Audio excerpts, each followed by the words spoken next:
हाँ, इंदिरा गांधी जी के टाइम पे भी लहराया गया था, जहाँ पे जो है कहा गया था कि सारे जहां से अच्छा हिंदुस्तान महत्वपूर्ण है।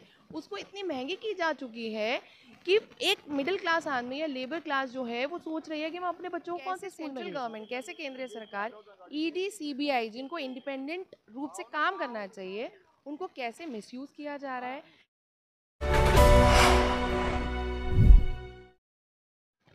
मेरा नाम एडवोकेट मेघा सहरा है। मैं महरौली डिस्ट्रिक्ट में वाइस प्रेसिडेंट हूँ और मैं सेक्रेटरी हूँ legal and human rights department Congress में। जिस तरीके से आज ये जमावड़ा यहाँ पे देख रहे हैं दिल्ली कांग्रेस कमेटी की तरफ से, तो ऐसे में क्या लगता है कि आप लोगों को आगे तक तो जाने नहीं दिया जा रहा है, तो क्या आप लोगों की बात को सुनी जाएगी? हमें यहाँ रोड पे ही तो आगे नहीं जाने दिया जा रहा है। हम लोगों के मन तक पहुँचने की कोशिश कर रहे हैं, लोगों को दिखाने की कोशिश कर रहे हैं कि कैसे सेंट्रल गवर्नमेंट, कैसे केंद्रीय सरकार ईडी सीबीआई जिनको इंडिपेंडेंट रूप से काम करना चाहिए उनको कैसे मिसयूज किया जा रहा है, कैसे उनको ऑफिस में बैठ के डायरेक्शंस दिए जा रहे हैं कि सिर्फ और सिर्फ ऑपोजिशन के लीडर्स को ही टारगेट किया जाना चाहिए, उन्हीं पे ही रेड होनी चाहिए।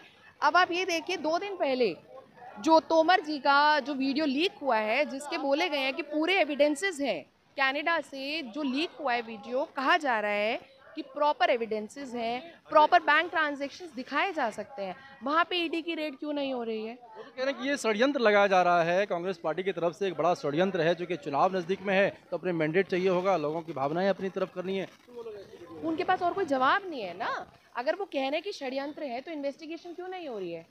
इन्वेस्टिगेशन होनी चाहिए ना, सीबीआई के थ्रू इन्वेस्टिगेशन होनी चाहिए, ईडी के थ्रू इन्वेस्टिगेशन होनी चाहिए और मीनवाइल उनको अरेस्ट किया जाना चाहिए, ताकि अगर कोई एविडेंसेस है, कोई भी सबूत है, उसके साथ टैंपर ना हो, उसके साथ टैंपरिंग ना हो, चाहे वो किसी भी की भी तरफ से हो। जिस तरीके से वो क्लेम कर रहे हैं कि ये जो है कॉन्कॉक्टेड वीडियो है, ये जो है ऑपोजिशन कर रही है, ऑपोजिशन को तो आपने छोड़ा ही नहीं है किसी लायक, ऑपोजिशन को तो आप दबा रहे हैं, डेमोक्रेसी को आप दबा रहे हैं। एक एक ऑपोजिशन को लीडर को लेके आप जिस तरीके से रेड कर रहे हैं, जिस तरीके से झूठे क्लेम कर रहे हैं कि इनके अकाउंट में जो है फलाने ऐप के थ्रू इतना पैसा गया है, इनके अकाउंट में इतना पैसा गया है। आप ये बताइए, जो वीडियोस लीक हो रहे हैं जिसमें डायरेक्ट क्लेम किया जा रहा है कि I have direct evidences to show कि यहाँ पे ट्रांजैक्शन हुआ है, डायरेक्ट एग्रीकल्चरल मिनिस्टर के जो बेटे हैं वो इन्वॉल्व हैं, वहाँ पे क्यों नहीं इन्वेस्टिगेशन हो रही है? षड्यंत्र कांग्रेस पार्टी नहीं कर रही है, षड्यंत्र कर रही है केंद्र सरकार खुद। सांप्रदायिक दंगे करवाने की कोशिश कर रहे हैं, महिलाओं का आबरू इन्होंने बिल्कुल खत्म कर दिया है। मणिपुर पे इन्होंने कुछ नहीं बोला, जब मणिपुर का वीडियो लीक हुआ था तब भी इन्होंने यही कहा था कि ऑपोजिशन कर रही है। सरकार में बैठे हैं, आपका दायित्व बनता है कि आप जाके वहाँ पे स्टेप्स लिए जाएं जिनसे ये सब चीज़ें रोकी जा सके। आप तो खुद ही हिंदू मुसलमान करा रहे हैं, आप खुद ही भाई भाई में लड़ाई करवा रहे हैं, तो ये सब चीज़ें ये खुद ही षड्यंत्र कर रहे हैं, ना कि ऑपोजिशन कर रहा है, ना कि कांग्रेस कर रही है। क्या आपको लगता है कि जिस तरीके से आप लोग क्लेम कर रहे हैं, दावे कर रहे हैं, इसमें चुनाव पे इसका असर पड़ेगा क्या? चुनाव पे बिल्कुल असर पड़ेगा। लोगों को समझ आने लग गया है कि षड्यंत्र करने वाले कौन हैं, भाई भाई को लड़ाने वाले कौन हैं, औरतों को जो परेशानी हो रही है आजकल उसको करने वाले कौन हैं, बच्चों के लिए जो शिक्षा बहुत ज़रूरी है, एक देश के लिए जो शिक्षा महत्वपूर्ण है उसको इतनी महंगी की जा चुकी है कि एक मिडिल क्लास आदमी या लेबर क्लास जो है वो सोच रही है कि मैं अपने बच्चों को कौन से स्कूल में भेजें, कहाँ भेजें, कैसे पढ़ाएं, फीस कहाँ से आएगी?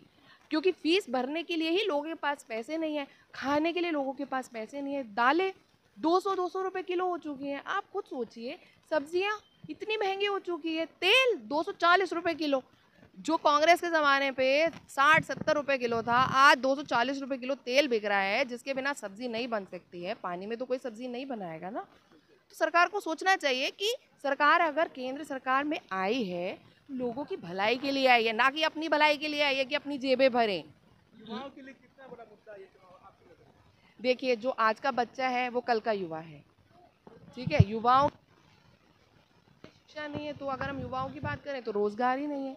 ये क्लेम कर रहे हैं हम इतने लाख जो है रोजगार देंगे। आप ये देखिए, रेलवेज में कितनी भर्तियां पेंडिंग है। दूसरे आईओसीएल तो आपने बेच दिया, जो भी पीएसयूज है वो आपने बेच दिए, युवाओं का रोजगार आपने बेच दिया, बचा क्या? आप ये मुझे आप बताइए, मैम आप मुझे ये बताइए कि जिस तरीके से 5 ट्रिलियन इकोनॉमी की बात हो रही है, भारत विश्व गुरु बनने की बात हो रही है, भारत में तमाम ऐसे विकास और विकसित चीज़ों की बात हो रही है, तो क्या ये धरातल पर भी दिखाई देता हुआ नज़र आ रहा है या फिर सिर्फ ये भाषणों में ही सीमित है? देखिए, धरातल पे सिर्फ ये दिख रहा है कि रिलीजन को सबसे ज़्यादा बढ़ावा दिया जा रहा है। एक रिलीजन है कि हमारा धर्म है, हमें ठीक है, मैं धर्म के खिलाफ नहीं हूँ, मैं भी आस्था रखती हूँ भगवान में, मैं भी पूजा करती हूँ, पर मैं ये कहना चाहती हूँ कि जहाँ धर्म ज़रूरी है उससे पहले पढ़ाई ज़रूरी है, शिक्षा शिक्षा ज़रूरी है, ताकि बच्चा आगे बढ़कर कुछ पा सके। इन्होंने तो शिक्षा ही खत्म कर दी है, ताकि ना बच्चा पढ़ेगा ना रोजगार मांगेगा।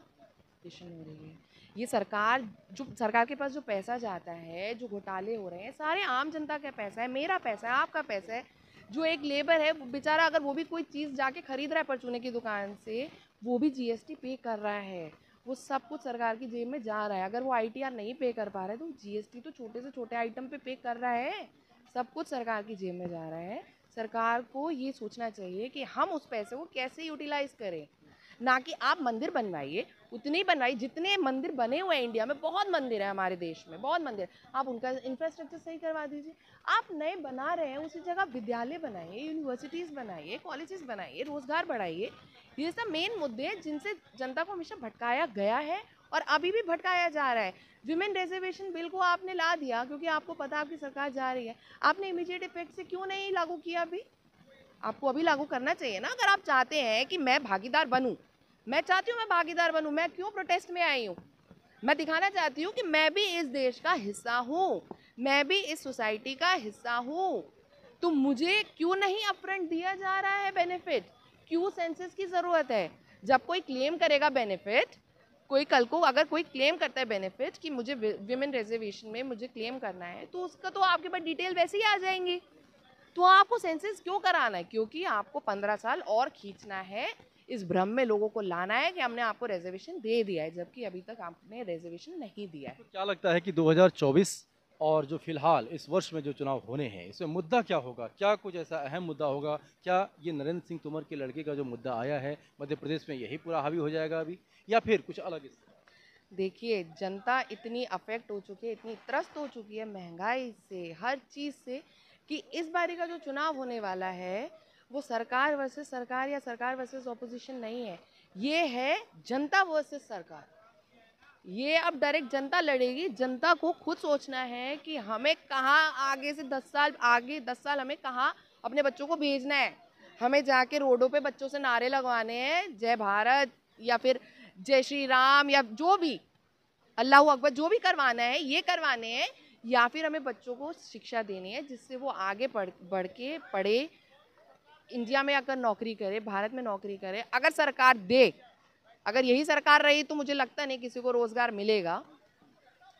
क्योंकि पहले आप देखते थे कि लोग जो है पढ़ के, जो मेरिटोरियस स्टूडेंट्स होते थे वो बहुत अच्छे अच्छे कॉलेजेस में जाते थे, यूनिवर्सिटीज़ में जाते थे। मैं खुद एनएलयू से पास आउट हूँ। तो आईआईटीज़ है, आईआईएम्स है, जो कांग्रेस के टाइम पे बनाए गए थे। इन्होंने कोई भी यूनिवर्सिटी ऐसी नहीं बनाई है जिससे लोगों का भला हो, जिससे लोगों का, बच्चों का भला हो, बच्चे आगे बढ़ के पढ़ें, कुछ बने। हम सोचते हैं हमारा बच्चा जो है एस्ट्रोनॉट बने, कुछ बने, ये कुछ बनाना ही नहीं चाहते, ये यही करना आप चाहते। एस्ट्रोनॉट बनने की बात कर रहे हैं और चंद्रयान को आप देख लीजिए, जिस तरीके से अपने एक परचम लहरा दिया और भारत ही नहीं पूरे विश्व में अपना नाम रोशन किया है, तो ये तो पूरा श्रेय वो ले रहे हैं। परचम तो पहले भी लहरा परचम तो पहले भी लहराया गया था, इंदिरा गांधी जी के टाइम पे भी लहराया गया था, जहाँ पे जो है कहा गया था कि सारे जहाँ से अच्छा हिंदुस्तान हमारा। तो चाहे कोई भी सरकार आए, हमारा भारत जो है, हमारा हिंदुस्तान जो है वो सबसे अच्छा ही रहेगा। तो सरकार को सोचना चाहिए कि हमें लोगों के लिए काम करना है, जनता के लिए काम करना है।